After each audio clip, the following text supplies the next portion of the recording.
Hello, everybody. Welcome back to Food for Thought. The calling point of this show is to bring you sports in a different light, and bringing you this show with me this week is my co-host Dylan Hartley. Here come the cards. Yeah, they come. Yeah. As always, tune into the Mothership Show on Monday, Knuckle Sandwich every Thursday, Ducks in the Pond every Sunday. You can find all of those shows on iTunes and Spotify, and we're currently switching over to Spotify from SoundCloud, so go ahead and make that switch now. During this show, we are going to talk about two pretty heavily debated topics. One is, who is the GOAT between Michael Jordan and LeBron James, and then we talk about who is the greatest quarterback of all time as well. And so just starting off with the LeBron James and Michael Jordan conversation, for me what I like to do is really determine greatness. And the example that I've used before with determining greatness is you look at a guy like a sprinter, a U.S. sprinter like Jesse Owens, and a guy like Tyson Gay. Tyson Gay clearly has better sprinting numbers. He's a better sprinter. There's no denying that. But at the same time, Jesse Owens, in the light of everything that happened with, racial and social injustice in the United States, but then also, competing in the 1936 Olympics in Nazi Germany with Hitler being the chancellor of Germany, his impact on the sport was greater than Tyson Gay's is, even though Tyson Gay is the greater sprinter or the better sprinter. So that's kind of how I want to view it with, LeBron and Michael. As of right now, it's hard to say that LeBron is even better than Michael, given the fact that, Michael has more titles, which I don't think is everything, but Michael does have more titles. Michael does have more career points as well, so you can't even make the argument that, LeBron's a better scorer yet. But I do believe that, LeBron is the better all-around player on the basketball court. I feel like he can do more things better as far as getting others involved, rebounding. I don't think there's a huge gap in between them scoring the ball. LeBron can defend 1 through 5, or at least he could at some point in his career. You can argue whether or not that he's capable of doing that now, but the early Cleveland years and Miami years, he was very capable of defending 1 through 5, playing 1 through 5 offensively. He's probably the first player in NBA history who can play both positions offensively and defensively. But the Jordan logo and the Jordan brand has really created a kind of shield for Michael, and it's kind of gotten stronger and larger as the years have gone on. He was 6 for 6 in the finals, but you look at one of his best games ever in the sixth title he won. I mean, he scored 43 points or 45 points or something like that, but he shot roughly 42 or 43% from the field. So there is this kind of question, how good was he? What was the talent he was playing like? So it's kind of hard to determine right now who's the GOAT and, who's just better at basketball. I think at this moment we would have to say that Michael Jordan is the GOAT, but I would also say at the same time, in the same breath, that LeBron really is better at basketball. He does more things better on the court. Dylan, why don't you go ahead and tell us your thoughts? Well, there's no one like these two. There's no one that will be in this discussion, I don't think, for a long time. Mm-hmm. And I do agree, with everything that Jordan has right now. Well, I don't even know. I take that back. I think that LeBron James 100% is the GOAT, even with the Jordan brand and everything like that. Yeah. Especially with this school and what LeBron's doing for this school and the brand that he's created. I mean, it's not as big as the Jordan brand, but will it get bigger? We don't know. Right. Jordan's obviously had that longer.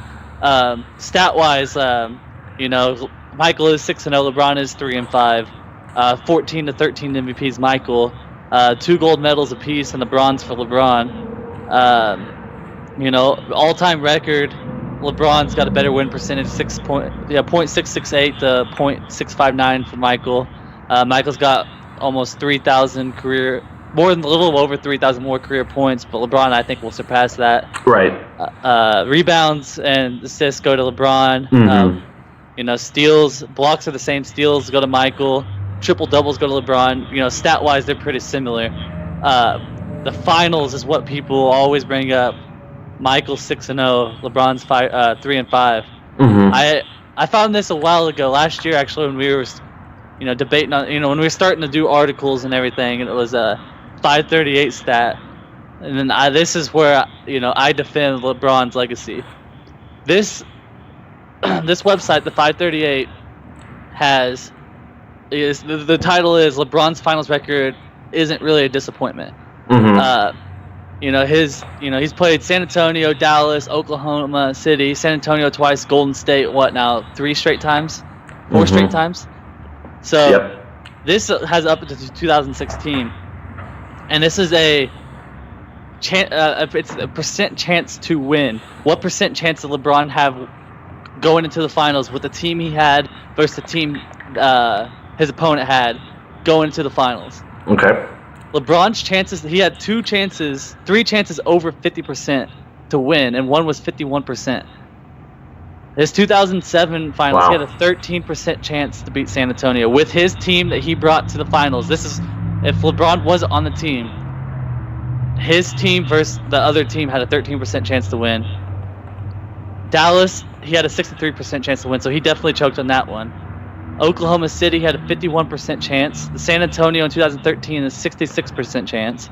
San Antonio in 2014, a 31% chance. Golden State, the 2015, 28% chance. Golden State in 2016, a 25% chance. Now, that's kind of comparing these numbers to other players. The list has Bill Russell, Michael Jordan, Magic Johnson, Tim Duncan, Kareem Abdul-Jabbar, Bob Cousy, Shaq, Kobe, Larry Bird, LeBron, and Wilt Chamberlain. Those are the people to compare to. LeBron is next to last on his percent chance to win that final. So, LeBron's expected overall percent chance is last. Out of all those people I just named, LeBron's team that he takes to the finals is the worst team out of Bill Russell, Jordan, Magic, Tim Duncan, Shaq, Kobe, Kareem, Wilt, Larry Bird. So his finals record, it's impressive enough that he's taken these teams to the finals. Michael Jordan's overall percentage chance to win, as an average, is 66%. So, even without Michael, they won 55 games the year after he retired and almost made it to the Eastern Conference Finals. Without Michael, they had a really good team. Michael was on a good team the whole time. Oh yeah. Even LeBron's Heat team were underdogs in two of his 3 finals. Mm-hmm. So LeBron's taking terrible teams and winning. That's what people don't really see in this argument. They see his 3 for 5 and say, "Oh, he's not Michael 6 for 6," and that's why I don't know. That's why I'm just saying LeBron does so much to the game and so much for his team that, he deserves a lot more respect than what he gets out of a lot of people. Yeah, and the thing with MJ, the kind of shield, the repellent that the Jordan brand has created for him, I'm not saying it's right or wrong. I'm just saying that it exists, and as each generation goes on, that kind of aura and kind of legacy of Michael Jordan builds up. Guys our age talk about how great MJ was, but at the same time, guys our age really never watched MJ. Unless you watched him as, a 4 or 5 year old kid when he was with the Wizards and he was absolute garbage, you didn't watch MJ. And to your point about, the brand that LeBron's building, I think that's a way that he can catch him as far as greatness in building his own brand is with these kind of social movements. You've seen him be outspoken on Twitter about certain issues. You've seen him, open this school for at-risk kids and, all that he's doing. So I think that is a way that he can kind of catch up to the greatness or brand of the Jordan brand and the greatness of Jordan. But and just piggyback off your stuff in the finals, Michael Jordan played 6 Hall of Famers, I believe, in all the years that he played in the finals. Those Hall of Famers were Magic Johnson and James Worthy. That was obviously later on in their career. Then the next time against the Blazers, they had Clyde Drexler. The Phoenix Suns had Charles Barkley. The Supersonics had Gary Payton. And then the 2 times he played the Jazz, they obviously had John Stockton and Karl Malone. So those were only 6 Hall of Famers that he faced in those 6 NBA Finals, And then this last NBA Finals, LeBron faced, potentially 4 with Durant, Curry, Klay Thompson, Draymond Green. He faced, the greatest shooting backcourt ever, potentially the greatest scorer ever in NBA history, and he's gone against these guys 2 years, 4 years. He's gone against them a lot of times, and he's really kind of in a way been punished for bringing underdog teams like this past year in Cleveland, his first year in Cleveland, they took them to the finals. He's been kind of punished for them when really, they should be celebrating those kind of successes. I think if Jordan were ever good enough early on in his career to win a playoff series without Scottie Pippen, which he never did, if he was ever able to win a playoff series and get past the Celtics and the Pistons, if he ever faced the real Showtime Lakers, I'm pretty confident that he would have gotten swept in those series as well. So, and we're not even taking in the fact the Hall of Famers too. That potential Hall of Famers like Tim Duncan was in there. Dirk Nowitzki. We can even argue that Russ has a shot. I don't see Russ not getting it in the long run. Oh yeah, Russ, James Harden. We said KD, yeah, Harden. Yeah. Who else we got? We got the Spurs with. Well, Manu's will be there. Tony Parker scored roughly 20,000 points in his NBA career. So. Yeah. So only what you said 6 for Michael, and LeBron has potential. It could be double digits. Yeah. So. The teams that we're seeing now, he's not going to make the finals. This is going to be his first year not making the finals, and he's at 8 straight because he's going to face 5 All-Stars in the playoffs. He's going to face an All-Star team in the playoffs. Right. If you don't have a bench on that team or not, there's no way that team can't win the finals. Right. With those 5 are so productive that I know they got to go sit out, but you can have 3 of those on the court at any time, and it be an insane team anyway. Right. So. Well, I think for a way for LeBron to be consensusly considered better than Michael, I think he's going to have to lead the NBA in scoring all time. I think he's going to have to be top 10 in assists. I think he's going to have to win another title or 2. I think he's going to win another title in LA. I do think he'll win at least one in his 4 years there. I do think there's a really good chance that he could become the all-time leading scorer and the all-time or top 10 assist man all-time as well. So I think if he can do all 3 of those things, I think there's a really legitimate argument for him to say hey, I am better than MJ, especially given the level of competition that I've played. Do you agree with that? With that assessment? Absolutely. Michael Jordan has never. He will never, obviously, but there's nobody the LeBron size back in Michael's day. And if they were LeBron's size or bigger than LeBron, they're playing center, and all they could do is dunk the basketball and guard the perimeter or guard the paint. So LeBron is a freak athlete, 6'8", 250, and this guy can play 1 through 5. Michael never saw that. And there's a lot of players now that Michael have never seen, and LeBron is dominating the game at 33, 34 years old. Yeah, I agree. I think LeBron is one of those guys who can play 1 through 5. Obviously, I think Giannis Antetokounmpo is one of those guys as well who can play 1 through 5 on both sides of the ball. I think you could argue KD is in that same class. I definitely would argue Ben Simmons as well. These are kind of rare kind of athletes and breeds that really just weren't around until this most recent generation of basketball players. Yeah, and I don't want to take away from Michael's legacy because Michael, I still think would do great now. Yeah, Michael wouldn't be able to guard LeBron. He'd be able to guard him to an extent, but LeBron, LeBron's so versatile that he can, anybody that can guard LeBron in one aspect, he's going to beat the other way. So, and I don't think Michael's any different than that. But he's. There's no one like LeBron or Michael, and Kobe's a far third in my opinion. Yeah, I agree.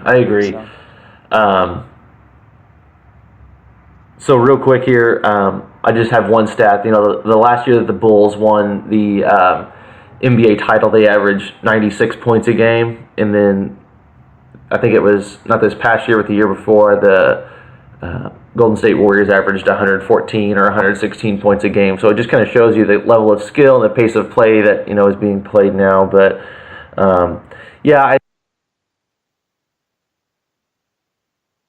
and MJ's still the GOAT. I think there's a very realistic path for LeBron to catch him. And obviously you think LeBron's better now. Yeah, and it's just LeBron's obviously the better basketball player, but LeBron's doing so much that Michael didn't do. But there was also no media back then. But my Jordan's brand is obviously the biggest I think is what makes him kind of more all around known and more around kind of regarded almost. Yeah, and I'm not taking away from his basketball skills at all, but LeBron's by far the better basketball player, and LeBron's doing stuff now that is something we've never seen before, and I think that all around guy, all around athlete. People hate him because he might flop a time or two and complains to the rest, but what NBA player doesn't do that now? Right, right. So you got to get past hating LeBron because he's good. And you want to see LeBron get. I love LeBron. He's the best player all the time in my opinion. But I still want to see him get beat. I like to root for the underdog, and I want to root for I wanted the Indiana Pacers to get past him. But I did too. But it's it's LeBron. Like you only hate him because he's good. And that's right. The LeBron MJ thing into the ground. I'm sure people already have their pretty firmly held beliefs on that topic. So let's go ahead and switch it to another area where people have their firmly held belief topics, and that's who's the greatest quarterback of all time. And I think in our eyes, it really comes down to a 3-horse race between Peyton Manning, Tom Brady, and Aaron Rodgers. And Dylan, I know you've got some strong opinions and some stats on this. I'll let you go ahead and lead off on this one. Yeah. So, it's very similar in stats.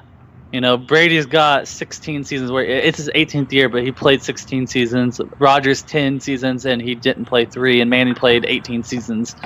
The yards per game is very similar. It's 261 Brady, 258 Rodgers, 270 Manning. Yards per completion is literally a 0.4 difference between the three. Mm-hmm. The completion percentage is points 1.13, 1.4 away. It's 63.9. My math's a little off, but 65.1 for Rodgers and 65.3 for Manning. Okay. Touchdown interception ratio is Brady's 3.5 touchdowns before he throws an interception. Rodgers throws 4 touchdowns before an interception, and Manning throws 2, basically a little over, barely over 2. So Manning kind of throws a lot more interceptions. But Manning also all-time stats. He's also played 2 more full seasons than Brady.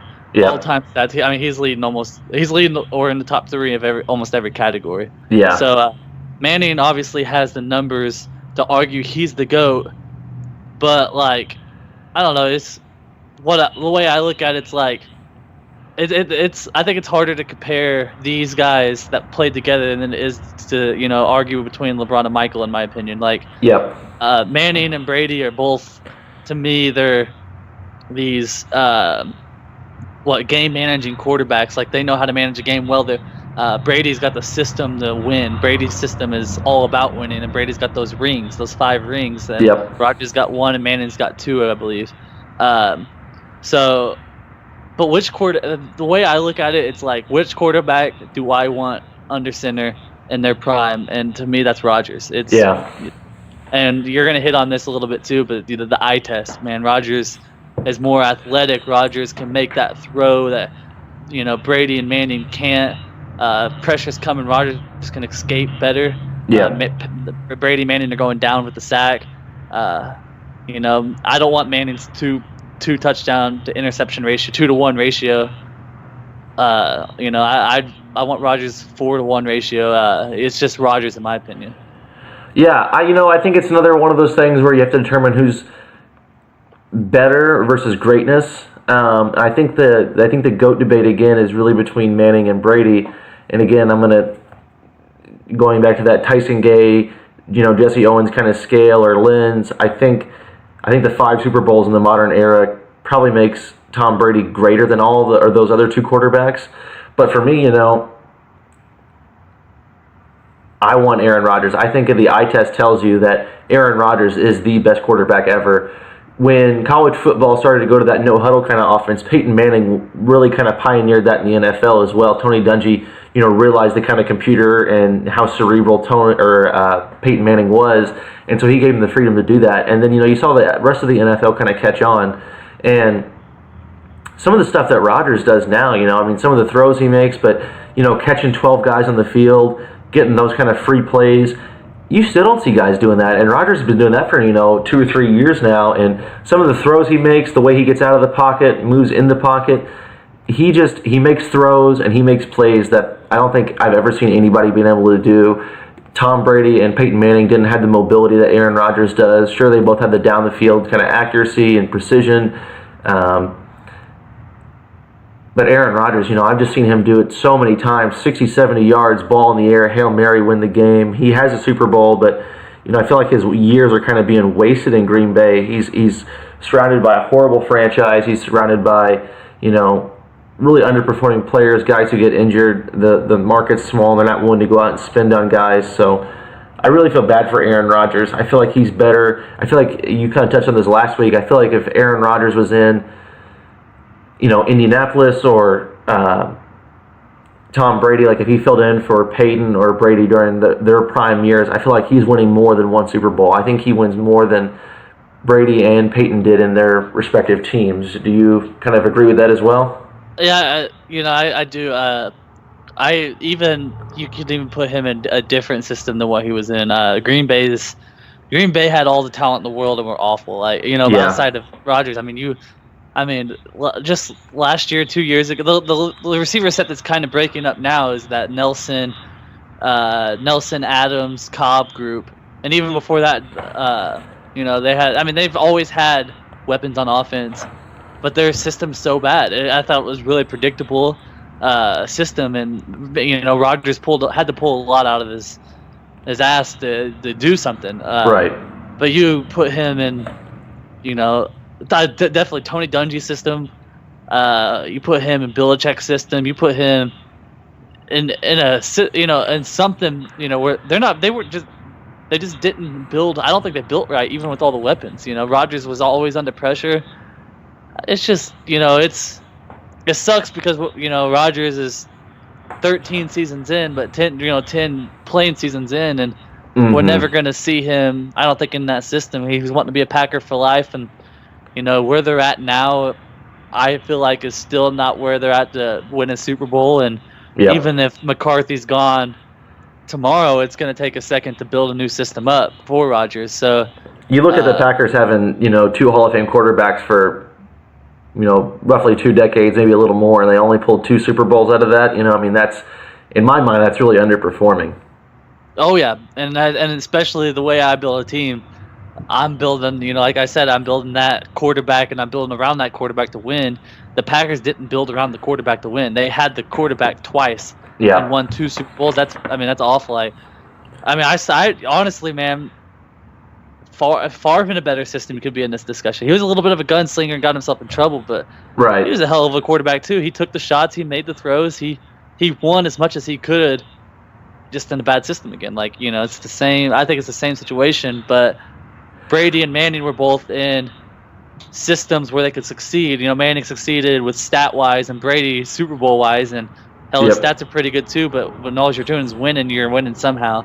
It's just, we're never going to get to see Rodgers, I don't think, unless he leaves Green Bay and joins a system, and I don't see that happening either. Yeah, I think Aaron Rodgers, you could have taken him off the pack if you put him on Jacksonville last year. I think they would have won the Super Bowl. There are a couple different teams I agree that Rodgers would have immediately made better and made them Super Bowl contenders, but I think that's a good point. Manning clearly has the stats. He blows everybody away in the stats. He's probably going to for a very long time. Brady's got the Super Bowls, but in my mind, in the eye test, I do feel Aaron Rodgers is the best. He sat out for the first few years of his career, so his career numbers probably won't be there, and he's unfortunately probably not going to have the Super Bowls either. But just looking at the guy, watching the tape, watching him play every Sunday, in my mind, he clearly is the best quarterback ever in the NFL, and he's clearly the best right now.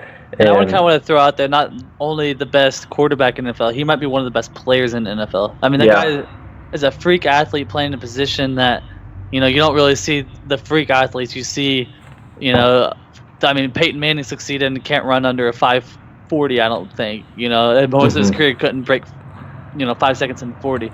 And that's, kind of exaggerating a little bit, but Rodgers is an all-around athlete. Rodgers is, I don't know, I just want to point that out, that he's one of the best football players ever. Yeah, he is. He's really impressive. So just to kind of recap, in the LeBron MJ argument, like I don't think LeBron's better than MJ yet. I think there's a very clear path, and I think there's a very doable path for him. But I still think MJ right now is better, and you kind of disagree with that. You do think that LeBron's better now, and okay. I think 100%. Just a better basketball player. The only thing that's separating them is the quote unquote legacy of what goes on beyond basketball, and that's it's also comparing merchandise to, and a little beyond merchandise, but to social and racial, and it's kind of what's impacting it other than basketball, is what you're saying. Yeah. The outside of basketball impact is definitely 100% over the top of Michael, but LeBron's making a case for himself in that too, and he's by far the better basketball player in my opinion. Okay, and then I think there's kind of some agreement between us on the quarterback. We think, Brady and Manning are both great in their own right. Brady clearly has the Super Bowls. Manning clearly has the stat records in his favor. But I think based on the eye test and what we see week in and week out, that Aaron Rodgers really does things that no quarterback has ever done, and we think that he's kind of the best quarterback. Are we in agreement on that one? Yep, we're in agreement on that one. Okay. Well, everybody, thanks for listening in. Next week, we're going to hammer some more LeBron stuff into your brains. We're going to talk about Luke Walton coaching LeBron and kind of the direction that the Lakers are going, what they're going to do this season. And then, just to not be biased with football and basketball, we're going to talk about who's the greatest pitcher and then who's the greatest hitter in baseball. So that should be an interesting topic for sure. Like I said, tune into the Mothership Show on Monday, Knuckle Sandwich every Thursday, Ducks in the Pond every Sunday. You can find all of the shows on iTunes and Spotify. We're transitioning from SoundCloud to Spotify, so go ahead and make that switch now. Dylan, is there anything else that you'd like to say? Yeah, if you guys ever want to hear a certain topic or want to weigh in on our topics, feel free to tweet or message the Sauce on the Side. It's at SaucyPod, right? Yep, yeah. Thanks for tuning in, and as always, stay saucy.